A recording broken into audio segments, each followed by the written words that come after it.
How are you doing and how have you been? The rules are on the screen. We're not interested in that. We're interested in gameplay. So here we are. So we're leaving exactly off with a little autosave from where we left our last episode. So the plan is to obviously keep working on the defences, because ultimately this is going to bite us in the bum. And I don't know about you, but I'm not the bum biting sort of person. Maybe a bit too personal, but that's fine. We're getting to know each other. Dining room's going to be a big one. I'm not sure what type of, what size of table to put them. You know, we want to make sure our people are all cozy, sort of hugging in the cold, and maybe this is turning into an episode of Brokeback Mountain instead of, oh, what have we got here? Ooh. So we've got a wildlife trying to kill us. It's manhunter mode, which means it's looking for men or humans to hunt, and it will do so for quite a long time. So we'll wait until the emu gets a little bit closer. We've still got one of our people that we can't draft. Who's got the stun? Because we've got one person with a psychic amplifier that's able to stun the enemy, and luckily that's not the person that's dazed and unable to fight, so that is absolutely clutch. Obviously it doesn't do well for the mood, keep having to use the stun, but it's like a get out of jail card, so let's just make sure no one's going to shoot anyone in the back. Beginning of episode 8 and someone shoots the other person in the back of the head and kills them. So Hell's just going to constantly keep using stun on the emu. The good thing about this is we get emu meat, so it's sort of hunting, it's a lazy way to hunt. But we've sorted out the crops and everything, so they're really good. No, because we've done the alcohol. Might have to make them a bit bigger, but we'll just make sure everyone's okay for the moment. So yeah, we've got emu milk. Oh, I've lost the plot already, jeez. It's only like 2 minutes in, that's rubbish. So your mood is absolutely abysmal. They've all got ugly bedrooms, as we said, because limestone isn't the prettiest material to start making stuff out of. Sort of made that mistake as we go on, but we'll have to correct that as we go. Normally you'd have wood, which is obviously quite pretty, and then colonists like that sort of material being built in the bedroom as you do in real life. Turns out a dresser made out of limestone and heavy as anything. You'd have to be like The Rock, you know, Dwayne Johnson trying to open a drawer, like veins popping out your temple and stuff like that. Also in another predicament, because the statue that we're going to build for the quest, we can't. Because the material we need is sort of, we can't really use, because it's hiding an ancient danger, and inside is just going to be like mechanoids ready to blow our brains out, basically. So not good, not good. Other than that, I do think we're getting on well. This isn't the most optimal setup, it is to be said. We could have been a lot better, but you know, for the first series, I think this is fine. We're going to learn from our mistakes. I do plan on completing this game, so if we die at any point, then we'll start over, basically. For you guys that haven't seen Rimworld, this game is about failing, you know. It's not one of them games that you need to worry about too much. Like, just enjoy the stories, what happens. It's just fun, the different things that can happen, you know. And especially when you've got Randy on, oh, we've got days. We've got a lot of bad moods. We are going to have to sort that out. We have no food. Why do we have no food? What happened to the emu? Oh, they ate the raw meat, didn't they? We've got a few rice ready to go. We're not going to starve to death, surely. I don't think we were on that. We are going to starve to death. Because all the wildlife means they'll probably attack back, because there's a chance of it. We are going to have to sort out these growing zones, because I don't think the rice, like I said in the last episode or the episode before, while rice is quick, you don't get a lot out of it, and I think that's where we're sort of making the mistake. And that tortoise just ate all that rice. Who wanted to accept a quest to take in tortoises? Tortoises. Love that word. And our first raid has come. So this means we're going to get attacked. Because we were on a harder difficulty, we are going to check the whole map. because I've fallen prey to this before. There we go. So on harder difficulties, they attack you from different angles. So we are going to just check the lower map. There we go. Luckily, they're all got melee weapons, so none of them can shoot us from range, which is beautiful. We have got a caravan that have come to, like, see us. Oh, they're only passing through. That's a shame. So you can get caravans that come to trade with you, and they sit at the front of your base and, like, camp out. So then when the enemy comes in, they sort of go into them and not us. We've got one of our colonists that have gone onto a daze, so that's not good. So we've got 3 people to deal with all this, and here they come. So this is the first attack on the hardest difficulty on Randy Random. We've done well so far to avoid any attacks. But like we said, they were always going to come in eventually, so we're going to have to deal with it. They can just walk into our base because our walls aren't up, so I'm a little bit nervous because the group on the left-hand side, there's a lot of them. We should be able to take this person down fairly quickly. It is worth noting that our colonist that is in a daze, that is unable to be used because he's having a mental breakdown.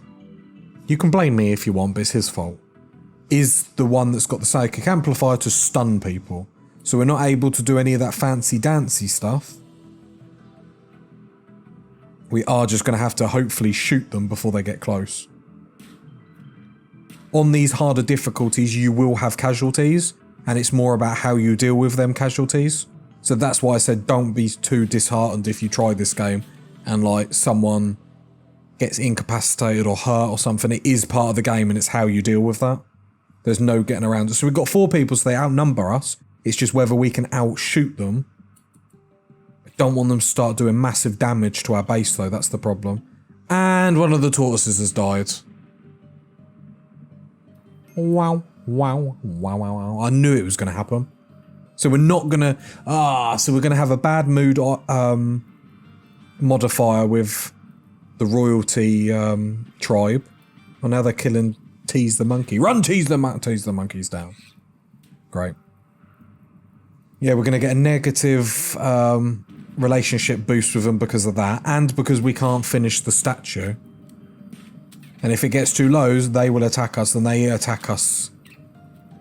They'll have, like, space armor, like...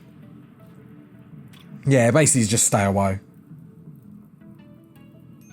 Because the idea is we wanted a good relationship with them, so then we can call them to defend us. We look like we're doing well. That SMG we bought on one of the first episodes is doing big damage. Look at this go. Come on, boys. Come on, boys. And girls.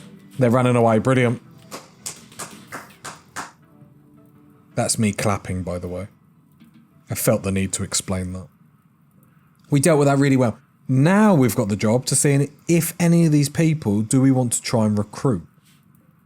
So we can take them prisoner. But we want to make sure we get... So there's a trait here, Undergrounder, that we're going to avoid. That some of our characters have already got. This is a good character. This might be the one that we capture. So Undergrounder, basically they get upset if they don't live underground. Now the map we're in isn't really built for us to start having bedrooms and whatnot in the mountains because we haven't got any mountains. So having more undergrounders isn't good because then more people's mood is going to get lower. It makes sense when you explain it out loud. And they've set fire to our crops. They've set fire to our medicine. Now, we've got really low medicine anyway, because we've just got what we started with. So that's actually really disappointing that they've burnt that. Because medicine does go really, really quickly. So out of that raid, we took in a prisoner, so that's really, really good. So hopefully at one point, we can have 5 colonists, so that'll be really good. They do take a while. Oh, they're going to die. Okay, cool. So if you're ever scared of a colonist, go into the health and it tells you all the damage that's done to them. And at the bottom, it did say, before our lovely doctor saved his life, that, her life even, that she was going to die. It says at the bottom, like, death in however many hours, so you have to be quick. We are going to have to build graves, because everyone's obviously going to be upset that there's dead bodies and everything lying everywhere. So I think we dealt with that quite well. I think getting that SMG early on, as I'm sure many of you probably thought I was wasting silver and whatnot, Actually, it came in clutch, so happy with that, but it is worth noting that was an easy attack to deal with. Later on, they get a lot harder when they've got guns. Sometimes they bring mortars on, which are going to be a big thing for us. So mortars, they can just fire from across the map to hit us. Because we're not in a mountain, there's not really much we can do about that, and we are going to get hit with it. We're just going to have to build some of our own to counter that. Because if you're in a mountain base, you can just wait it out, because you can sit in your mountain, wait it out, and then once they've run out of ammo or whatever, then they'll come attack you. Here, we don't have that luxury. We are just going to get hit. So we need to make sure that we research mortars so then we can fire back. The other good thing about mortars is that when they're taking their time to come and attack us, we can then get the first initial hit on them, which is nice. So yeah, so just pop the graves outside the wall, because once the wall's up, they won't really be able to see it. And it's important to just make sure everyone's buried and that sort of stuff. Ideally, I would have liked to have taken more prisoners, but I think at this point, just one is enough. We don't want to get too ahead of ourselves. But no, really, really well. I thought the first raid, because it's Randy, it can be random. So I think we done well. Because you can just get guns straight off the bat coming at you. Like I said, so far, we haven't felt the wrath of Randy. This is, or has been, a fairly easy playthrough. So I think I need to take my opportunity that this might be the game to complete straight away, to be fair. We might be able to complete it here. Don't get me wrong, I will be really, really shocked, but it is about luck. Randy is like a, roulette wheel every time he wants to make an event. You can start and he can just give you harsh events after harsh events, or he can be quite like this. I think that's what I like about this game, that it has different storytellers, so you can pick how you want your story to go. So in my guide videos I explain where Randy's random, and I find him the funnest just because it's sort of like you never know what's going to hit you. Then you've got Cassandra, which then she gradually gets tougher, but she gets really tough. Like, people do argue that late game she is the toughest, which I probably agree. Early game Randy can just be brutal, just like unfair to the point, you know. And then Phoebe, I haven't really played many games as Phoebe, to be honest. Because as I say in my guide video, the problem with Phoebe is she leaves big spaces between battles. So then, like gathering prisoners like I have here, sometimes you upgrade your weapons, you know, you pick their weapon up and stuff like this. It's not as easy to do. So we're going to make a bigger growing zone because our food situation isn't great. And like I said, Randy's been kind to us, so we need to be really optimal. So because we have enough time now to sort everything out. So we're going to get corn, because corn, while it takes the longest time, you get the most bang for your buck out of it. So we need to be doing that. But yeah, Randy's given us this chance. So really, I need to be more optimal than what I'm doing to make sure that we're making the most of this. I am still planning on moving base, just because I do not like our setup. Tantrum, absolutely brilliant. But we're only going to move base once we have loads of blocks saved up, everything like that. Because what we'll do is we'll build everything, and this game's got a nice like planning mode that I've just seen I've left over the kitchen, lol, where you can plan everything but nothing gets built. So we're going to do that, we're going to plan everything, it's going to be really optimal. We're going to move into the centre of the map, just because there's no natural barriers between us and the enemy where we are at the moment. So I think by moving in the middle of the map, when they come onto the corners of the map to come attack us, it gives us the most time to prepare.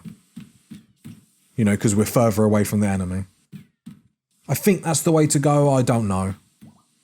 There is a case for staying here, but I just don't feel we have the room. The reason why we're building the defense is because we're not going to be moving in the next, 2-4 episodes. So it's going to be important to make sure where we are here is defended. And, we're not going to rush to take it down. So maybe this can be our emergency base, maybe? I don't know. I don't know if the We're not having a good time. Berserk. Oh, our prisoner's gone berserk. Oh, some slave traders are coming in. I wonder if we can sell our prisoner. I don't think we will. So the plan is here. So our prisoner's trying to escape. Apparently they don't appreciate our hospitality, which is just pure rudeness of the highest order. So all our characters have guns. So if we leave them on, because you have to click on your characters and you have to click, oh, don't repair it. No, it's not going to work. Because he's going to keep, I was hoping he could keep repairing it and the person that's trying to break out would eventually give up, but he's not going to. So when you draft your units, so you click your units, you draft them, they're ready for combat.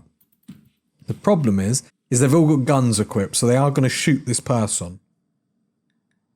So I've got to make sure that I stun him and then melee attack him. Because we want to recruit this person. We need another member. You know, we've got a bedroom ready. We've just got to fill out with furniture. But to be able to do more stuff quicker, and especially with all these bad moods that keep hitting us, having that fifth member, I think, would be really, really good. Right. So stun him.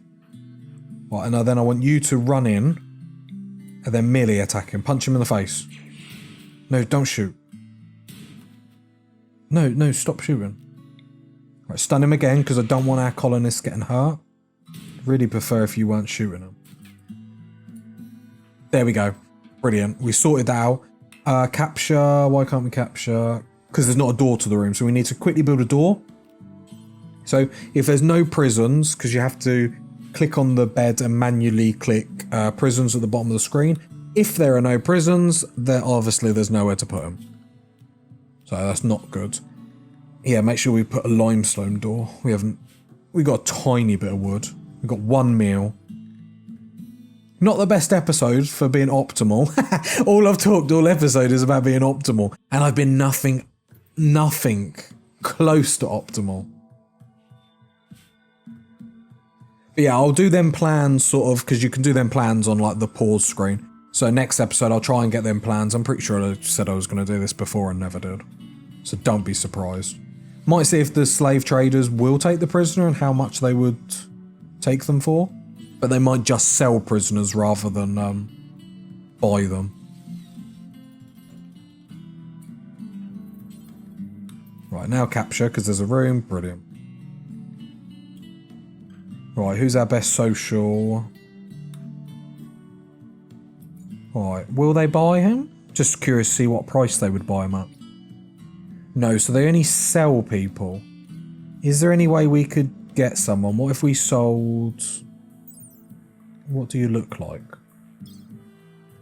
Okay, not terrible. Not great, but not terrible. Okay, let's have a look. Don't think we can make it work because we've only got 300 coins, even if we got rid of all of this. Yeah, it's not enough. It's a shame. Just making... Yeah, that is our gold, isn't it? Our silver. Oh, that's a shame. It would have been nice to have bought someone. Yeah, we're not close enough. Damn. What also annoys me is... I was a bit rubbish because obviously we have that gold that's in the hill above us. So I could have mined all that out. That's frustrating. That's my fault, but it's frustrating. Yeah, let's set that up. So we've got that there. So at least then if another trader comes in, we've got it and we can sell gold if we need to. Because at this point, we just need more hands on deck, really. The only other thing... Did they just jump out the sky? I'm so confused. Why did they just fall out the sky? I didn't even get an alert about it. Undergrounder, so I'm not interested anyway. Not really much else to do. Didn't really do much this episode, but we survived our first attack, which is actually pretty clutch. So on that note, gonna leave it here, everyone. If you've got to this part of the video and you love my majestic, beautiful voice, think about subscribing. Bye.